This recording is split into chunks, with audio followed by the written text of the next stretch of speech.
6월 1일 금요일 새벽 기도에 나오신 모든 성도님들 주님의 이름으로 환영합니다.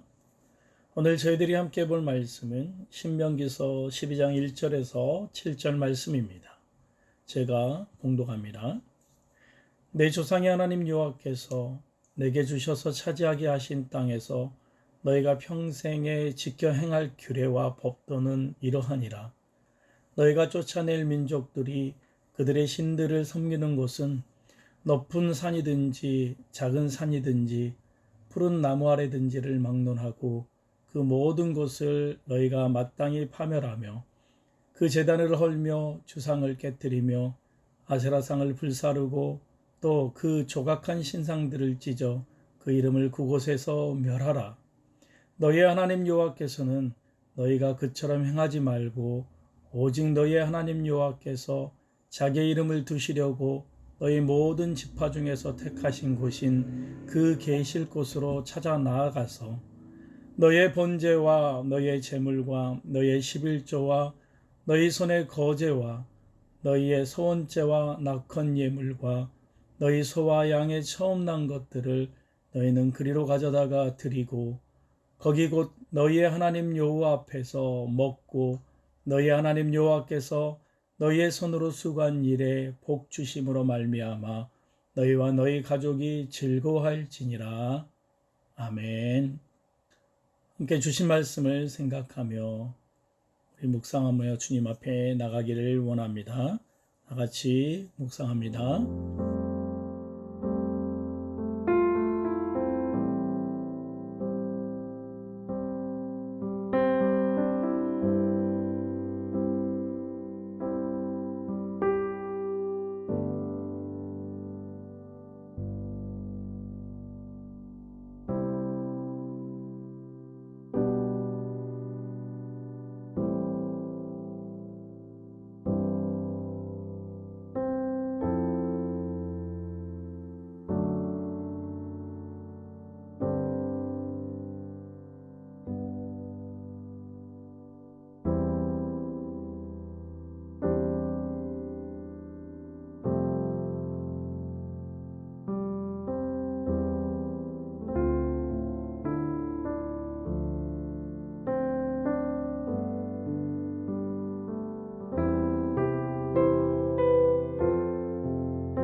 함께 기도하겠습니다.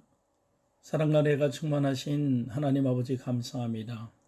한 주간의 삶 가운데도 하나님 안에 거할 수 있는 믿음 허락하여 주시고 이렇게 또 주중 마지막 날을 주님 앞에 고백하며 나아갈 수 있도록 허락하여 주신 것 감사합니다. 하나님 오늘 말씀을 통하여서 저희들에게 듣게 하여 주시고 깨닫게 하여 주시고 또 깨달은 말씀을 실천하며 살아갈 수 있는 우리들이 될 수 있도록 하나님 인도하여 주시옵소서. 바라옵고 원하옵기는 하나님의 영토인 나의 마음에서 모든 우상을 제거하게 하여 주시고 어리석은 소견을 버리고 하나님의 말씀을 따라 살겠다고 고백하는 저희들이 될 수 있도록 하나님 인도하여 주시옵소서.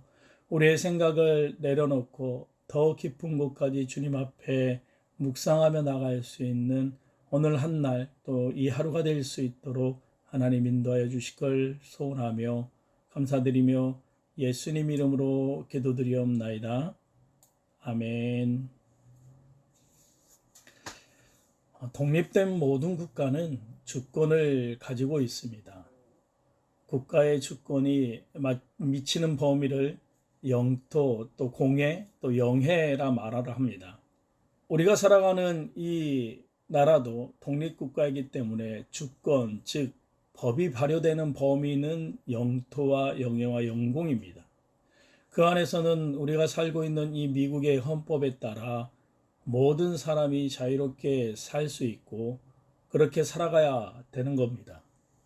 국민의 자유를 막는 사람이나 집단이 있다면 지위 고하를 막론하고 처벌받게 되어 있다라는 것이죠.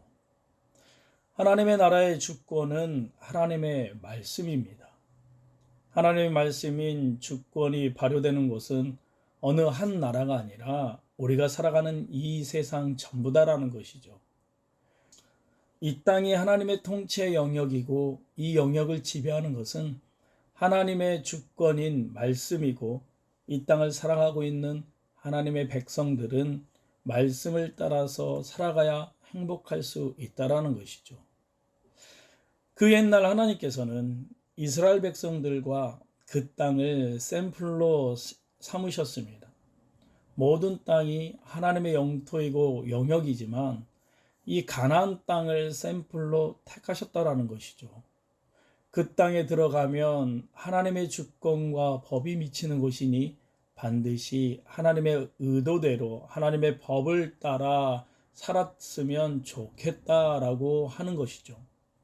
오늘 하나님께서 이 가나안 땅을 목전에 두고 있는 이 출애굽 2세들에게 하나님의 허락하신 가나안 땅에 들어가면 이렇게 살아가야 한다라고 모세를 통해 말씀하고 있습니다. 모세는 오늘 이 4절 말씀을 통해 너희의 하나님 여호와께서는 너희가 그처럼 행하지 말고 라고 말하고 있습니다. 여기에서 이 그처럼은 무엇을 가리키는 것일까요? 먼저는 2절의 말씀에 보면 가나안 원주민들이 이방신을 섬겼던 장소와 제단과 형상을 다 없애라 라고 말하고 있는 것이죠. 그들의 종교 행위, 제사 형태를 흉내내지도 말라라는 겁니다. 그들은 높은 산, 작은 산, 푸른 나무 아래 등에서 제사를 드리고 있었습니다. 너희는 그처럼 행하지 말라. 그런 곳에서 제사를 드리지 말라라고 말씀하고 있는 겁니다. 또 3절에는 그들이 제사했던 제단을 헐어버리고 그들의 우상들, 즉 아세라상, 인간의 손으로 조각하며 만든 각종 신상들을 다 제거하라라는 겁니다. 그곳에서 그 신들의 이름을 그 흔적조차 찾지 못하도록 온전히 제거하라. 모세를 통해서 하나님께서는 말씀하고 계십니다. 지금 우리가 살아가는 이 세상도 동일합니다. 하나님을 불신하는 세상 사람들의 행동과 관습을 성도들이 따라해서는 안 된다는 겁니다. 한국에서 사역을 할 때 일이었습니다. 권사님들과 집사님들이 함께 점집을 갔다라는 얘기를 들었습니다. 자기 자녀를 위해서 갔다라는 얘기입니다. 내 자녀가 좋은 대학, 또 좋은 직장에 취직하기를 원하고 또 자녀들의 계획들이 복을 받으며 살아갈 수 있도록 그 점괘가 어떻게 나오냐라는 것이죠. 그로 인해 교회가 난리가 났던 기억이 있었습니다. 한때 무당이었던 분이 하나님을 만나고 목사가 되어서 간증 집회를 다녔는데 그곳에 사는 말씀이 기독교인들이 점을 제일 많이 보러 온다라는 말을 합니다. 그분이 또 한 소리를 합니다. 진짜로 하나님을 믿고 살아가는 사람들은 무당들도 그 점괘가 보여지지 않고 또 그들을 무당들도 알아볼 수 있다라는 것이죠. 우리는 세상 사람들의 헛된 믿음을 따르는 자리에 가서는 안 됩니다. 오직 하나님만 의지하고 섬겨야 한다라는 것이죠. 영원한 생명과 복이 하나님 안에만 있기 때문입니다. 오늘 모세는 바로 이 제사의 가장 기본적인 원칙에 대해 말씀하고 있는 겁니다. 그처럼 행하지 말라라는 이 말씀은 바로 가나안 민족들처럼 우상을 숭배해서는 안 되고 그들이 제사 드리는 장소에서 제사 드려서도 안 된다라고 말하고 있습니다. 그러면 도대체 어디에서 어떻게 제사를 드려야 할까요? 5절 말씀에는 이렇게 말씀합니다. 오직 너의 하나님 여호와께서 자기의 이름을 두시려고 너희 모든 지파 중에서 택하신 곳인 그 계실 곳으로 찾아 나가라라고 말하고 있습니다.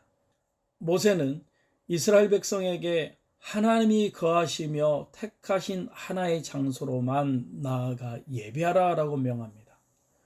역사를 통해 알 수 있듯이 이곳은 바로 성막이요 예루살렘 성전입니다.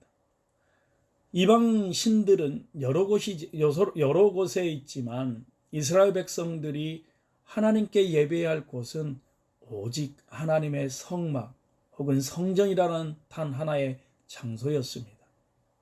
왜 장소가 이렇게 중요할까요? 왜 한 곳에서 모두 모이라 말씀하는 것일까요?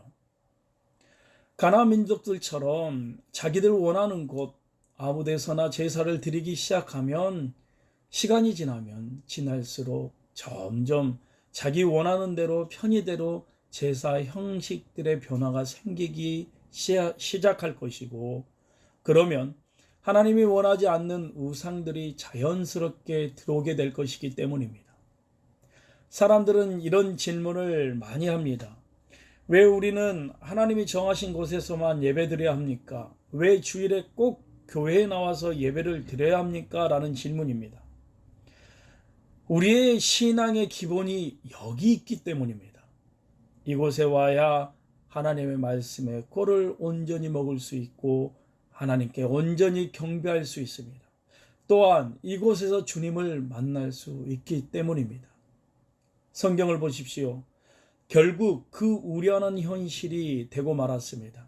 사사기와 이어진 열왕기 역대기를 보면 하나님이 걱정하신 일이 결국 일어나고 말았다라는 것이죠. 중앙성소에서 제사 드리지 않고 자기들 원하는 대로 자기 편의대로 제사를 드리기 시작하면서 문제가 발생했습니다.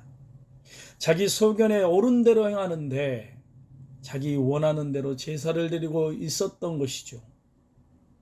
자기 집 근처에 자기들만의 제단을 쌓고 심지어 하나님이 정하지 않으신 레위인들을 세워 오직 자기 집안에서만의 제사를 드리게 되었습니다.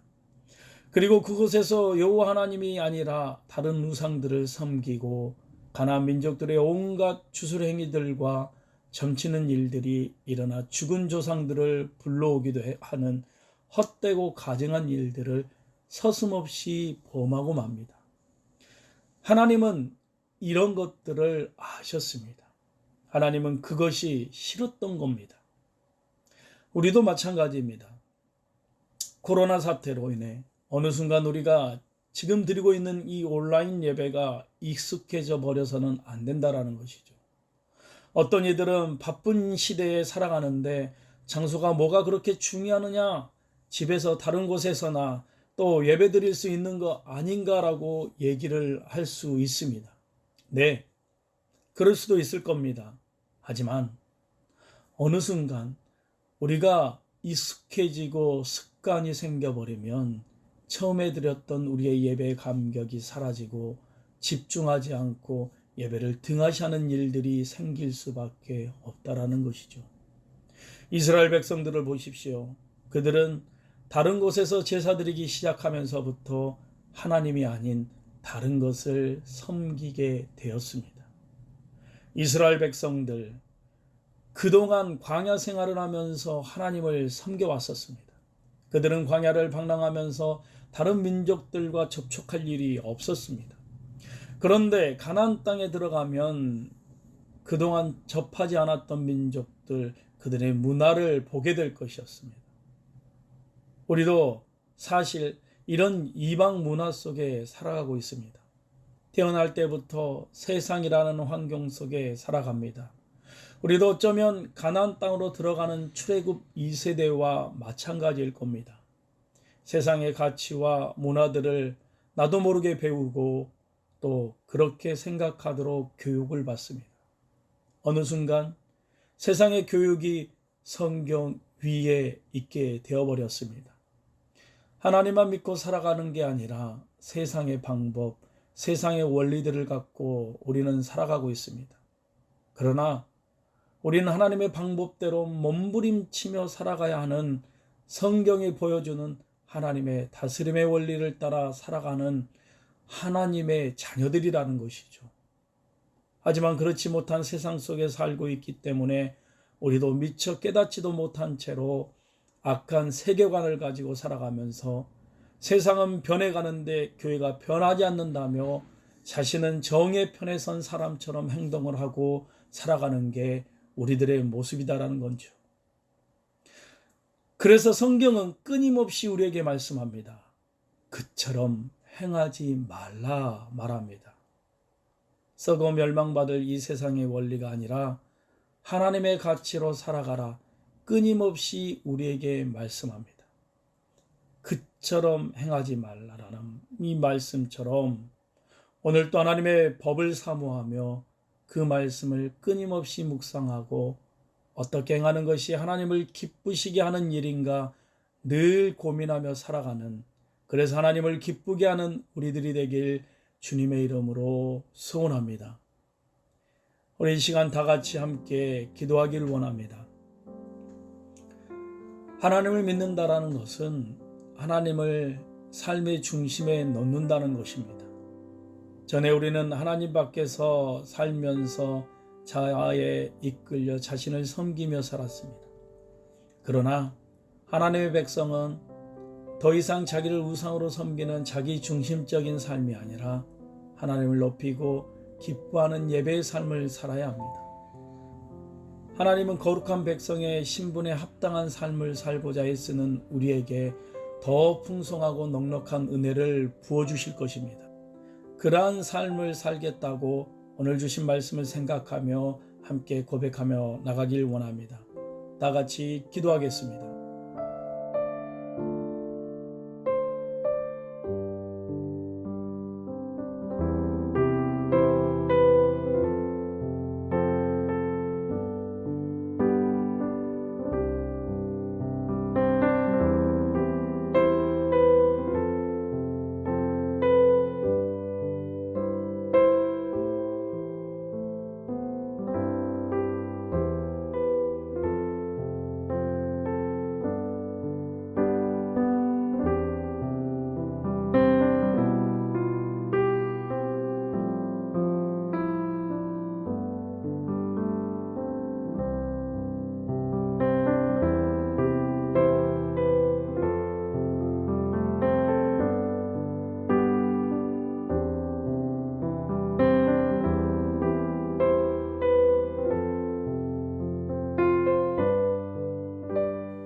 우리 시간 다시 함께 기도하기 원합니다.